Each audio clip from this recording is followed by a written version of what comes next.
La economía dominicana está enfrentando severos choques internacionales. Cuando hablamos de choques, estamos hablando de la situación de la guerra de Ucrania, producto de la invasión rusa, que ha generado incrementos significativos de los precios de los combustibles, los precios de los alimentos, al mismo tiempo los coletazos todavía del COVID, todas esas medidas de cuarentena, la disrupción de la cadena de suministros, producen aumentos de costos, falta de productos y eso repercute de una manera negativa sobre la actividad económica.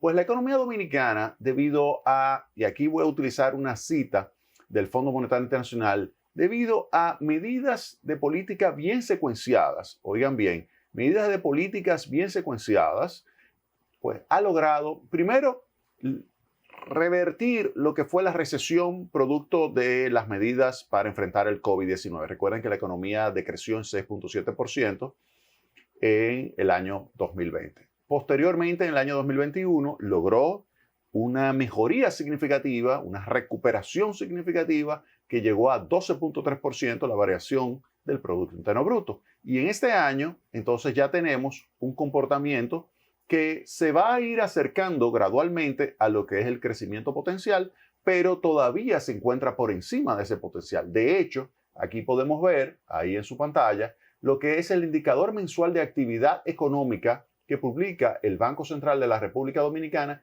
y ustedes se pueden dar cuenta de que el promedio del crecimiento en los primeros 4 meses del año, ese promedio del indicador mensual de actividad económica, significa que está la economía creciendo, expandiéndose en 5.8%. ¿Qué significa un crecimiento promedio del 5.8%? Significa crecer por encima del potencial. El crecimiento potencial o de largo plazo o de tendencia de la República Dominicana es de alrededor de, bueno, está entre 5 y 5.5 porque hay muchas estimaciones. Hay estimaciones que te arrojan 5.1, estimaciones con otro tipo de modelos que te arrojan 5.2, 5.3. Entonces vamos a decir, está entre el 5 y 5.5% lo que es el crecimiento de largo plazo. En el caso actual, los primeros 4 meses de este año, estamos creciendo en 5.8%. Ese crecimiento, el 5.8%, significa que estamos por encima del potencial. Y además, algo muy importante, crecer por encima del 5% significa que la economía está creando más de 100.000 puestos de trabajo al año. Crear más de 100.000 puestos de trabajo al año permite absorber lo que es el crecimiento de la población económicamente activa, que es más o menos de esa cantidad. Si usted crece en términos de generación de empleo y lo hace en la misma magnitud que está creciendo la población económicamente activa, usted logra con este crecimiento asegurar que la desocupación no aumente. Usted está absorbiendo toda la nueva población que está insertándose en el mercado de trabajo. Claro, a usted le interesa reducir la tasa de desocupación, pero para eso entonces hay que continuar creciendo por encima del potencial, por encima de ese 5%. Entonces, ese es un punto que hay que tratar de alcanzar, poder crecer por encima. Pero no cabe duda de que la buena política económica que se ha ejecutado desde marzo del año 2020, porque esto hay que decirlo, desde marzo del año 2020, cuando se inyectó liquidez, cuando se puso a circular los recursos necesarios para poder recuperar la economía, o por lo menos primero amortiguar el efecto negativo de la recesión. Porque si no se hubiese inyectado esa liquidez que se inyectó por parte del Banco Central en el año 2020, la caída hubiese sido muchísimo más severa que ese 6.7%. Óigame, no cabe la menor duda de eso.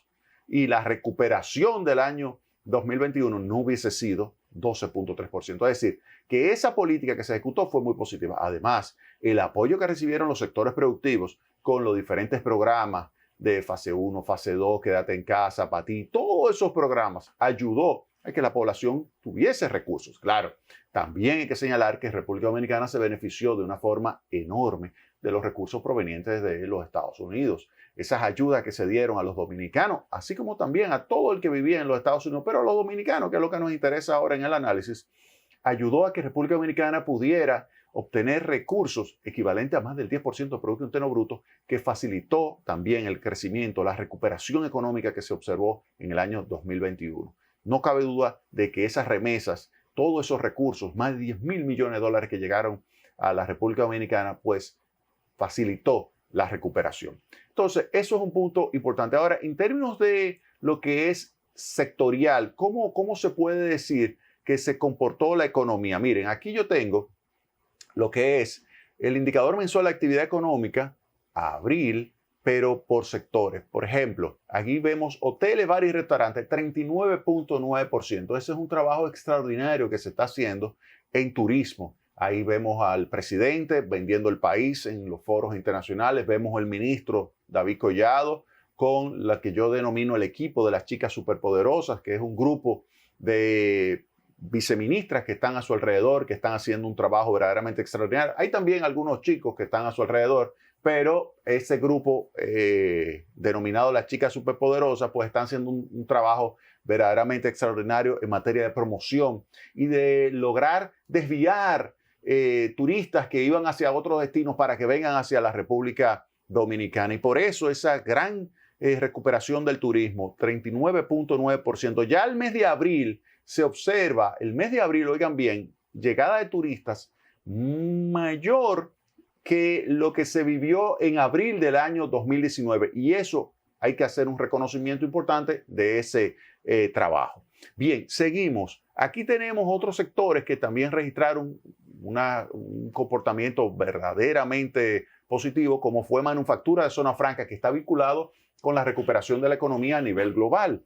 Y por lo tanto, si hay una desaceleración de la economía a nivel global, lo que nos dice a nosotros es que como estos sectores están vinculados con la economía y habría una desaceleración, pues tenemos que hacer un esfuerzo, porque si se reduce el pastel, que la parte que nos toque a nosotros no se reduzca. Esa sería la idea. Mientras tanto, aquí decirles que manufactura zona franca, variación positiva de 8.2%. También igual transporte y almacenamiento, 8.2%. Servicios financieros, 6.5%. Sector salud, 7.4%. Otras actividades de servicios, 11.2%. Manufactura local, un crecimiento más moderado, 4.4%, por debajo no solo del promedio del 5.8%, sino incluso debajo del potencial. Construcción, que es fundamental para el crecimiento de la economía por todos los diferentes mecanismos que tiene de no solamente vincularse con el resto de los sectores productivos, sino también de tener capacidad de expandir entonces el crecimiento hacia futuro. Tuvo una variación positiva del 4.6%. No cabe duda de que ese es un sector bastante resiliente que ha logrado mantener su expansión en algunos momentos muchísimo más acentuado que en el presente, pero no cabe duda de que ha sido muy positivo esa recuperación del sector en general, construcción, y obviamente que se puede decir que ese 5.8% de la economía, de crecimiento de la economía dominicana es algo positivo. Claro, hay que entender, bueno, qué hacer para mantenerlo. Y aquí es fundamental mantener la credibilidad. Yo creo que el mantenimiento de la credibilidad en la política económica y la bien ganada credibilidad del Banco Central, eso es fundamental. Mantener esa credibilidad es clave porque ayuda a el sostenimiento de la estabilidad macroeconómica. Usted me dirá, pero tenemos una inflación de 9.64, sí, pero hemos visto cómo hay otros países que tienen inflación todavía muchísimo mayor, economías más grandes o economías que son en algún momento muchísimo más flexibles que la nuestra, como es el caso de Chile, con inflación de 10.5%, o Brasil, muchísimo más grande, con inflación de 12.1%, o como Uruguay, que tienen inflación prácticamente igual que República Dominicana, 9.4%. Lo importante es que se pueda, con la política económica, específicamente la política monetaria, ayudar a que esa tasa de inflación vaya convergiendo hacia lo que es la meta, que es el 4% más menos 1. Y al mismo tiempo, entonces, que la política fiscal, y este es un súper reto, no cabe duda que es un súper reto, que la política fiscal pueda lidiar con la situación de los choques internacionales y los subsidios que se están estableciendo. Porque recuerden, y voy a hablar de eso en detalle, de los precios de los combustibles. Recuerden que los precios de los combustibles, cuando están en el entorno de los $115 el barril de petróleo, pues estamos hablando de prácticamente un subsidio de 1.400 millones de pesos. 1.400 millones de pesos semanales. Cuando uno toma lo que es el monto anualizado que estamos subsidiando acá en la República Dominicana en materia de combustible, estamos hablando casi de 1 a 1.1% del Producto Interno Bruto.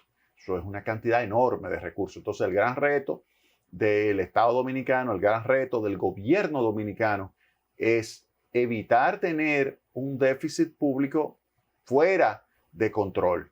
Entonces, hasta ahora, y uno lo ha visto en las finanzas públicas, medidas hacia finales de mayo, que se registra un buen comportamiento. Por el lado de los ingresos, se está registrando una variación positiva de los ingresos por encima de lo que se había previsto para el año. Y los gastos están controlados, pero ahí hay un componente que ayuda a tenerlos por debajo del nivel presupuestado, y es que la inversión pública está bastante por debajo de lo que se había previsto. Claro, se está utilizando muchos recursos para subsidios. Se está utilizando recursos para subsidios. Entre esos recursos están los incrementos que se han registrado de ingresos, se están utilizando para subsidiar a la población, en particular, por ejemplo, para el tema de los combustibles, pero también para electricidad.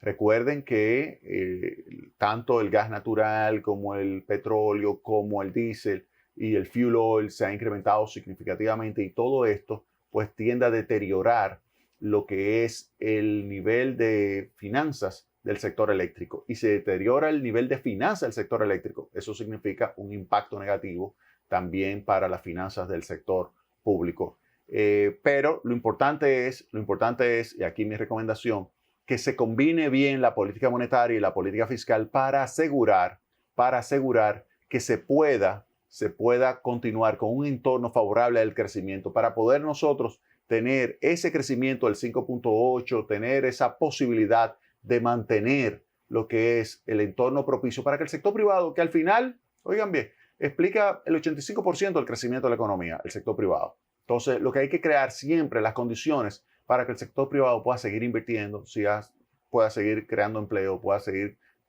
generando cada vez una mayor demanda que sea, digamos, compatible con un aumento de la producción que favorezca lo que sería la mejora de las condiciones de vida de la población. Eso es lo que hay que tratar de hacer. Crear siempre esas condiciones, mantener esas condiciones para que se pueda entonces tener un crecimiento sostenido como lo que hemos tenido en promedio República Dominicana por 30 años, con excepciones como fue esta de este choque brutal que tuvimos en el año 2020. Pero fuera de eso y de la crisis bancaria, fuera totalmente de la responsabilidad del gobierno de entonces, 2003-2004, pues fuera de eso hemos tenido crecimiento en promedio por encima del 5%. Vámonos a la pausa y retornamos en breve. Más Tecnopol.